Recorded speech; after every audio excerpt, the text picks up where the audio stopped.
Hello friends, इस video में हम बात करेंगे सीडेटिव हिप्नोटिक्स या एंटी ज़ाइलोटिक ड्रग्स के बारे में। तो अगर आप मेरे चैनल पे नए हैं तो इसको सब्सक्राइब करना ना भूलें और इस वीडियो पे लाइक शेयर कमेंट करना ना भूलें। सीडेटिव हिप्नोटिक्स में बेसिकली हम 3 ग्रुप ऑफ दी ड्रग्स पढ़ेंगे, दैट इज़ बेंजोडायज़ेपाइंस, बार्बिट्यूरेट्स और अल्कोहल। इन 3 को हम अलग अलग करके डिस्कस करेंगे।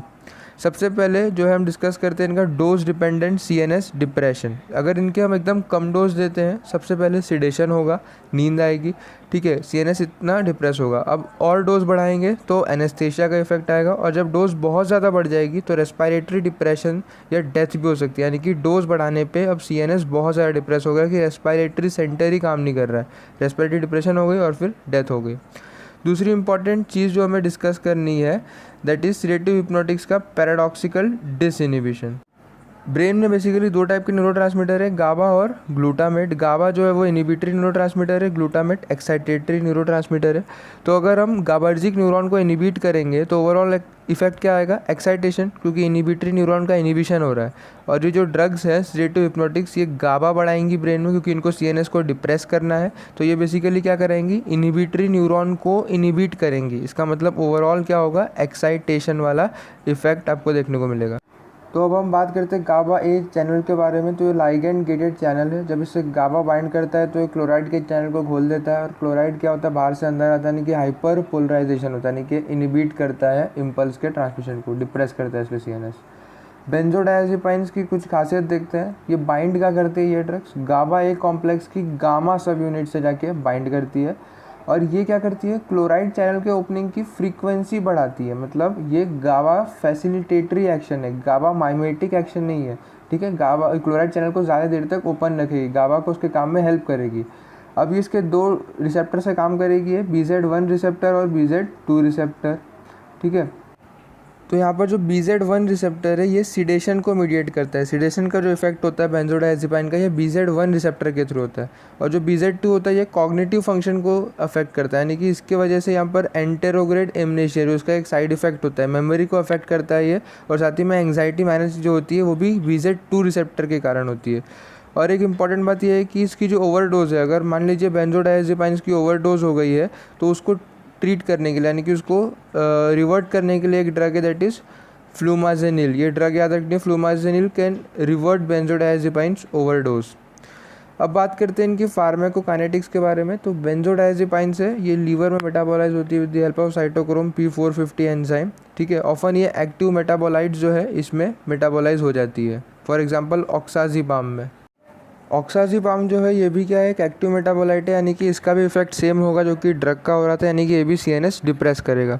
तो अगर किसी पेशेंट ने बेंजोडायज़ेपाइन ली जिसका 6 घंटे का इफेक्ट होने वाला था, अब ऑक्साजिपाम में मेटाबोलाइज हो गई, जो कि और फर्दर 6 घंटे बढ़ा देगा, यानी कि इफेक्ट अब 12 घंटे तक दिखेगा। अगले दिन भी पेशेंट को ड्राउजीनेस और हैंगओवर जैसे सिम्टम्स दिखने को मिलेंगे। तो ऐसी कौन सी ड्रग है जो मेटाबोलाइज नहीं होती एक्टिव मेटाबोलाइट्स में? They are oxazepam, lorazepam and temazepam. ये शॉर्ट एक्टिंग होगी, और शॉर्टेस्ट एक्टिंग जो है that is midazolam. Midazolam it is use for pre operative sedation को इंड्यूस करने के लिए इसको यूज़ करते हैं। लोराजिपाम जो है it is a drug of choice for the status epilepticus. तो स्टेटस एपिलेप्टिकस क्या होते हैं? They are life threatening seizures, ठीक है। आधे घंटे से ज़्यादा सीजर्स होते हैं, उसको स्टेटस एपिलेप्टिकस कहते हैं। और जो कि अल्कोहल वगैरह विड्रॉल के बाद आते हैं, तो इसमें ड्रग ऑफ चॉइस जो है दैट इज़ लोराजिपाम। और लोराजिपाम और तेमेजिपाम को एंग्जाइटी और पैनिक कंट्रोल करने में भी यूज़ करते हैं, क्योंकि शॉर्ट एक्टिंग थी। ये सीडेशन को ज़्यादा इंड्यूस नहीं करेंगे जितना एंग्जाइटी को स्टॉप करने में यूज़ करेंगे इसको। तो फ्रेंड्स अब बात करते हैं बार्बिट्यूरेट्स के बारे में। तो ये जो बार्बिट्यूरेट्स होती है ये गाबा ए कॉम्प्लेक्स के बीटा सब यूनिट से बाइंड करती है। बेंजोडायज़ेपाइन गामा सब यूनिट पे बाइंड कर रही थी, और ये गाबा माइमेटिक है। इसका मतलब ये क्लोराइड चैनल को सीधा ओपन करेंगी। वो क्या कर रही थी? गाबा को हेल्प कर रही थी क्लोराइड चैनल ओपनिंग में, यानी कि वो फ्रीक्वेंसी ऑफ ओपनिंग बढ़ा रही थी। ये duration of opening of chloride channel जो है उसको इंक्रीज करेंगी। गाबा माइमेटिक है, गाबा जैसा काम करेंगी। तो ये भी क्लोराइड चैनल खोलेंगी और ड्यूरेशन ऑफ ओपनिंग जो है उसको बढ़ाएंगी। एक इम्पॉर्टेंट चीज़ ये है कि ये पढ़ा होगा बायोकेमिस्ट्री में कि कॉम्प्लेक्स 1 जो है इलेक्ट्रॉन ट्रांसपोर्ट चेन का, उसको इनिबिटर होते हैं बारबिट्यूरेट्स एंड रोटिनॉन। तो बारबिट्यूरेट्स कॉम्प्लेक्स 1 ऑफ एटीसी को इनिबिट करेगा, यानी कि अब एटीपी की प्रोडक्शन जो है वो नहीं होगी। इसके कारण क्या होगा, इरिवर्सिबल सेल इंजरी, क्योंकि यहाँ पर हमने देखा था एटीपी जब नहीं प्रोड्यूस हो रहा था तो सोडियम पोटेशियम एटीपेस पंप नहीं काम करेगा, और जब सोडियम पोटेशियम एटीपेस पंप नहीं काम करेगा तो सोडियम जो है अंदर बढ़ जाएगा, और सोडियम जब अंदर बढ़ जाएगा तो क्या होगा, सोडियम ऑस्मोटिकली एक्टिव होता है तो वो पानी को अंदर खींचेगा, यानी कि हाइड्रोपिक चेंजेस होंगे, सेल की स्वेलिंग होगी और फिर इरिवर्सिबल सेल इंजरी होगी, जैसे कि पैथो में हमने देखा है। ठीक है, तो बात करते हैं फार्माकोकाइनेटिक्स के बारे में। तो सबसे इम्पॉर्टेंट है कि ये मेटाबोलाइज कहाँ पर होती है, लीवर में मेटाबोलाइज होती है, और ये पोरफायरिया में कॉन्ट्रा इंडिकेटेड है। तो हम इसको अब डिटेल में देखें। तो फ्रेंड, जैसा हमें पता है कि जो बारबिट्यूरेट्स हैं ये साइटोक्रोम P450 एंजाइम्स के पावरफुल इंड्यूसर्स हैं। ठीक है, अब थोड़ा सा यहाँ पर बायोकेमिस्ट्री वाला पार्ट देख लेते हैं। जो हमने बायोकेमिस्ट्री में पढ़ा था फर्स्ट ईयर में, जैसे कि लाइनवीवर बर्ग प्लॉट होता है। ठीक है, 1/V, जो कि V यहाँ पर क्या, वेलोसिटी ऑफ रिएक्शन, और 1 सबस्ट्रेट की कंसंट्रेशन, इसके बीच में ये प्लॉट होता है। ठीक है, ये प्लॉट पे जो लाइन होती है ये जहाँ पर y एक्सिस को इंटरसेक्ट करती है, दैट इंडिकेट्स Vmax। ठीक है, और ये लाइन जहाँ पर x एक्सिस को यहाँ पर ये टच कर रही है, इस पॉइंट को हम 1/km कहेंगे। ठीक है, तो अब हमने बताया कि बारबिट्यूरेट्स क्या है, ये साइटोक्रोम P450 के इंड्यूसर्स हैं। ठीक है, अब इंड्यूसर है, इसका मतलब वो दो चीज़ कर सकते हैं, Vmax को बढ़ा देंगे या तो वो Km को कम कर रहे होंगे। ठीक है, लेकिन यहाँ पर कोई भी एंजाइम साइटोक्रोम P450 को इंड्यूस कर रही है तो वो उसके Km पर कोई इफेक्ट नहीं लाती है, वो उसका Vmax जो है वो बढ़ाती है। ठीक है, Vmax इंक्रीज होता है, यानी कि बारबिट्यूरेट्स इंडक्शन से Vmax जो है वो बढ़ेगा। लेकिन यहाँ पर ये प्लॉट जो है 1/Vmax का है। ठीक है, ये क्या है, 1/Vmax का। अगर Vmax बढ़ेगा तो ये पूरी वैल्यू क्या होगी, कम, इसलिए ये यहाँ पर ये नीचे आ जाएगा। तो ये ग्राफ देके क्वेश्चन पूछ सकते हैं कौन सी ड्रग के इफेक्ट के बाद ये ऐसा हो रहा है। तो कोई भी inducer, for example barbiturates like phenobarbital.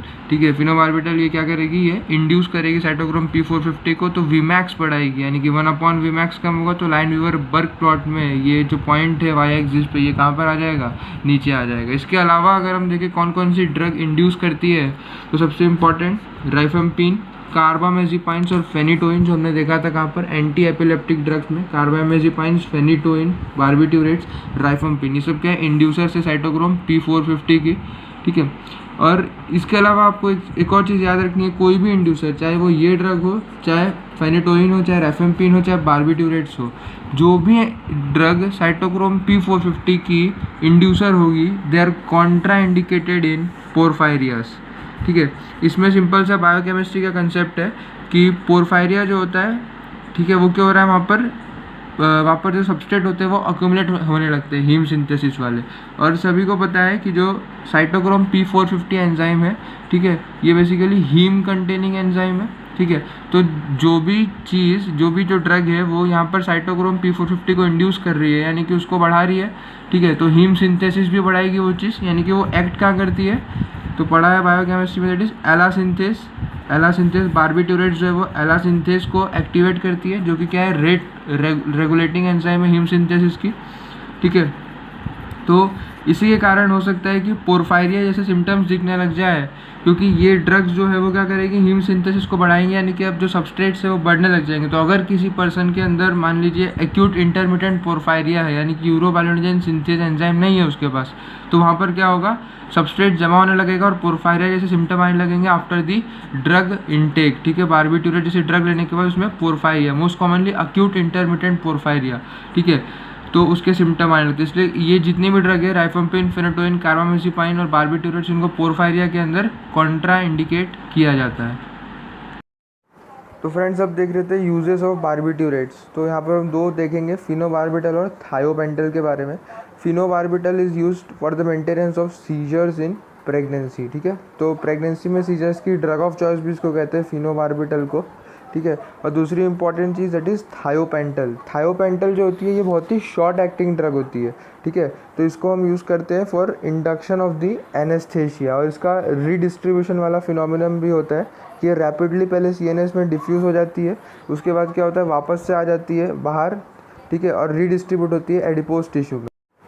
मतलब क्या है इसका, थायोपेंटल जो है बहुत ही लाइपोफिलिक ड्रग है, तो वो easily blood brain barrier cross करके ब्रेन में आ जाएगी, अपना एनेस्थेसिया वाला इफेक्ट जो है वो शो करेगी। और जितनी रैपिडली अंदर गई थी उतनी रैपिडली बाहर आ रहेगी, क्योंकि लाइपोफिलिक है, तो इसकी एक्शन जो है बहुत ही शॉर्ट एक्टिंग है। और एक बार ये बाहर आ गई ब्लड में तो ये उन एरियाज़ में जाएगी जहाँ पर फैट हो, जैसे कि एडिपोज टिश्यू में जाएगी।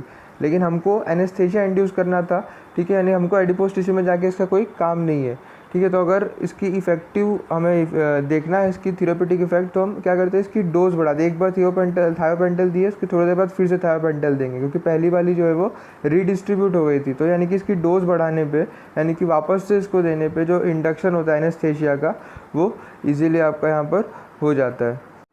तो आप सोच रहे होंगे दूसरी वाली एडिपोज में क्यों नहीं गई, क्योंकि वहाँ पर पहले से अब थायोपेंटल जमा है जो पहली वाली थी, यानी कंसंट्रेशन पहले से ज़्यादा है। तो अब वहाँ पे थायोपेंटल ना जाके ब्रेन की तरफ जाएगी, यानी कि रीडिस्ट्रीब्यूट होगी वो। तो फ्रेंड्स, यहाँ पर हम दो चीज़ और देखेंगे सीडेटिव हिप्नोटिक्स ड्रग्स के बारे में, ठीक है, कि ये टॉलरेंस शो करती है। अब टॉलरेंस का मतलब क्या हुआ, जैसे कि हमने इसको पहले 10 mg डोज दिया, ठीक है, मैं मान लीजिए एग्जांपल के 10 mg जो ड्रग दी थी उस पर बॉडी इफेक्ट कर रही थी, लेकिन एक बार ड्रग ले लेंगे उसके बाद क्या होगा, बॉडी के रिसेप्टर उस ड्रग के लिए अब अडेप्ट हो जाएंगे, ठीक है। तो अब उसकी हाई डोज देनी पड़ेगी अगली बार में, ठीक है। तो इसके कारण यहाँ पर जो है एब्यूज़ करने की जो टेंडेंसी है वो भी ज़्यादा होती है। इन ड्रग का एब्यूज़ भी हो सकता है, ठीक है, क्योंकि इनमें टॉलरेंस मिलेगा कि और टॉलरेंस के फीचर भी होते हैं, ठीक है। तो इससे क्या होता है, एडिक्टिव हो सकता है इंसान इन ड्रग्स के लिए, ठीक है।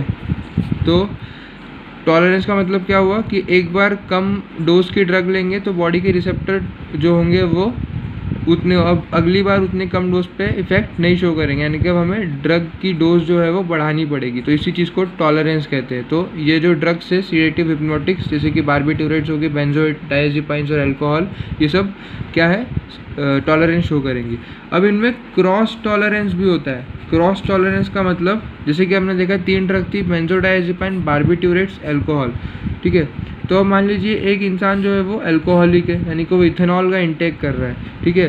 तो उसके बॉडी में जो रिसेप्टर्स होंगे इथेनॉल वाले और बार्बिट्यूरेट्स वाले, यहाँ पर क्रॉस टॉलरेंस होगा। मतलब अब वो आदमी अगर पहले, ठीक है, अगर दारू न पीने के पहले अगर मान लीजिए वो 10 mg डोज से काम चला रहा था, तो अल्कोहल पीने के बाद वो जो रिसेप्टर होंगे इसके, वो अल्कोहल वाले रिसेप्टर ही टॉलरेट नहीं करेंगे, बार्बिट्यूरेट और बेंजोडाइज़ेपाइन वाले रिसेप्टर भी अब अडेप्ट हो जाएंगे कम डोज के लिए, मतलब उनको भी अब ज़्यादा डोज चाहिए होगी। इसलिए अल्कोहलिक पर्सन में ज़्यादा डोज चाहिए होती है बार्बिट्यूरेट्स एंड बेंजोडाइज़ेपाइन्स की, ठीक है। तो क्रॉस टॉलरेंस का मतलब हो गया, एक को अगर हम एक चीज़ देंगे, एक ड्रग, तो दूसरी की भी डोज बढ़ानी पड़ेगी, उसके रिसेप्टर भी टॉलरेट हो जाएंगे, ठीक है।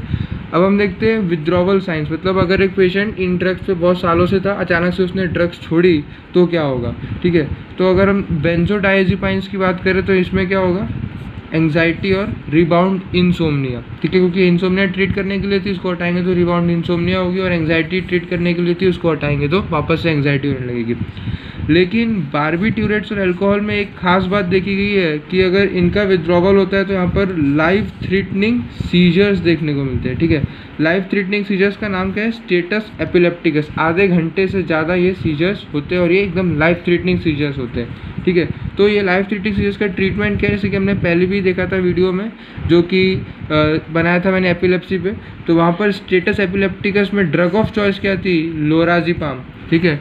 लोराज़ेपाम, या फिर हम इसके अलावा डायज़ेपाम भी यूज़ कर सकते हैं, लेकिन लोराज़ेपाम जो है आईवी के फॉर्म में अवेलेबल होती है तो उसको यूज़ किया जाता है, यानी कि लोराज़ेपाम यूज़ करते हैं status epilepticus, life threatening seizure, जो कि अल्कोहल या बार्बिट्यूरेट्स के विड्रॉवल के कारण हो रहे थे। और अगर बेंजोडाइज़ेपाइन्स का विड्रॉवल होगा तो रिबाउंड इंसोम्निया और एंग्जाइटी होती है, ठीक है। अब कुछ देखते हैं हम ड्रग इंटरैक्शंस। तो ये क्या है, बेसिकली सीडेटिव हिप्नोटिक्स क्या है, सीएनएस डिप्रेसेंट है, ठीक है। तो ये सीएनएस डिप्रेसेंट बाकी जो भी ड्रग सीएनएस डिप्रेसेंट होगी या सीएनएस पे इफेक्ट करेगी, उसके साथ ये एडिटिव इफेक्ट शो करेगी। मतलब अगर एक ड्रग पहले से सीएनएस को डिप्रेस कर रही थी, अगर हम इसको देंगे तो वो दोनों मिलकर ज़्यादा डिप्रेस करेंगे CNS को, यानी कि इसको एडिटिव इफेक्ट कहेंगे ड्रग्स के, जैसे कि एनेस्थेटिक के साथ, ओपिएट्स के साथ, एंटी हिस्टामिन्स, बीटा ब्लॉकर। अगर मान लीजिए जैसे कि कोई अल्कोहलिक पर्सन है, ठीक है, अल्कोहलिक पर्सन को नींद नहीं आ रही थी तो डॉक्टर के पास गया, उसको नींद की दवा दी गई, ठीक है, जैसे कि वो बेंजोडायजेपाइंस लेने लगा, ठीक है। बेंजोडायजेपाइंस क्या है, CNS डिप्रेसेंट है और वो उसको नींद इंसोम्निया के लिए दिया जा रहा है, और वो पर्सन अल्कोहलिक भी है, ठीक है, वो पर्सन अल्कोहलिक भी है। अब उसको क्या हुआ, अचानक से सर्दी जैसे सिम्टम्स आने लगे तो उसने एंटी हिस्टामिन ले ली, ठीक है। तो अब ये तीनों ड्रग की इस प्रकार की इंटरेक्शन होगी कि वो आदमी वहीं मर जाएगा, ठीक है। तो ये ड्रग इंटरेक्शंस इतना डिप्रेस कर देंगे CNS को। तो ये बेंजोडायजेपाइन्स, अल्कोहल, एंटी हिस्टामिन्स, ओपिएट्स, तो ओपिएट्स के कारण सबसे ज़्यादा मौत होती है, यही ड्रग इंटरेक्शंस के कारण ओपिएट्स में ज़्यादा मौत होती है। तो अगर एक ड्रग CNS को डिप्रेस कर रही है, दूसरी ड्रग हम देंगे, दोनों ड्रग का इफेक्ट क्या होगा, ऐड हो जाएगा अब, ठीक है। तो ये इंपॉर्टेंट है यहाँ पर। और रिएक्शन करती है with anaesthetics, opiates, anti histamines and beta blockers. तो फ्रेंड्स अब हम बात करते हैं जेड ड्रग्स के बारे में, ठीक है। जेड ड्रग्स के जो एग्जांपल है पहले हम वो देखते हैं, जैसे कि ज़ोल्पीडेम, ठीक है, ज़ैलिप्लोन एंड एसोप्लिक्लोन, ठीक है। तो ये जो है BZ1 रिसेप्टर एगोनिस्ट, जैसे कि हमने बताया था 2 टाइप के रिसेप्टर है, BZ1 और BZ2, ठीक है। ये एंग्जाइटी और कॉग्निटिव फंक्शन में रोल प्ले कर रहा था, ठीक है, और ये इंसोम्निया के लिए था।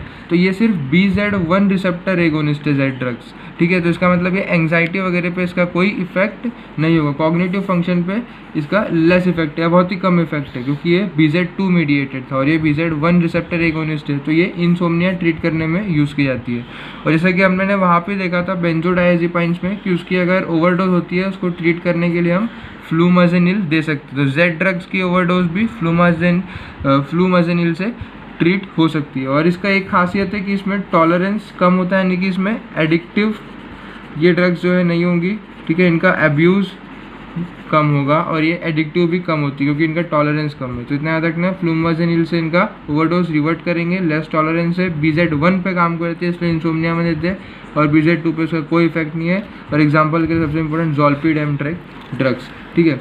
अब बात करते हैं लास्ट ड्रग, दैट इज ब्यूसिपिरोन में, ठीक है। ब्यूसिपिरोन ऐसी ड्रग है जिसका गाबा पे कोई इफेक्ट नहीं। अब तक हमने जितनी भी ड्रग देखी सब गाबा से ही खेल रही थी, ठीक है। गाबा का या तो क्लोराइड के चैनल की फ्रीक्वेंसी बढ़ा रही थी ओपनिंग की, या फिर उसकी ड्यूरेशन बढ़ा रही थी ओपनिंग की। तो ये ड्रग जो है इसका गाबा पे कोई इफेक्ट ही नहीं है। ये किस पे काम करेगी, तो ये सेरोटोनिन रिसेप्टर पे काम करेगी, 5-HT1A receptor. Serotonin A receptor की है पार्शियल एगोनिस्ट, इसकी खासियत। पार्शियल एगोनिस्ट का मतलब क्या होगा, ठीक है, जब ज़रूरत पड़ेगी तो ये एगोनिस्ट की तरह काम करेगी और जब ज़रूरत पड़ी तो थोड़ा बहुत एंटागोनिस्ट की तरह भी काम करेगी, ठीक है। तो ये इतना CNS को डिप्रेस नहीं कर देगी कि सिडेशन आ जाएगा, इसलिए नॉन सिडेटिव, लेकिन हाँ इतना ज़रूर डिप्रेस करेगी कि जनरलाइज्ड एंग्जाइटी डिसऑर्डर ट्रीट कर सके, ठीक है। मतलब एंग्जाइटी और इरिटेशन जैसे सिम्टम जो है वो इससे भले ही ट्रीट हो जाए पर सीडेशन नहीं आ पाएगा, यानी कि इतना भी ये CNS को डिप्रेस नहीं कर, क्योंकि गाबा पे काम नहीं कर रही है, it is a partial agonist of this serotonin receptor. तो फ्रेंड्स इस वीडियो में केवल इतना ही। अगर आपको मेरा वीडियो पसंद आए तो इस पर लाइक, सब्सक्राइब और कमेंट करना ना भूलें।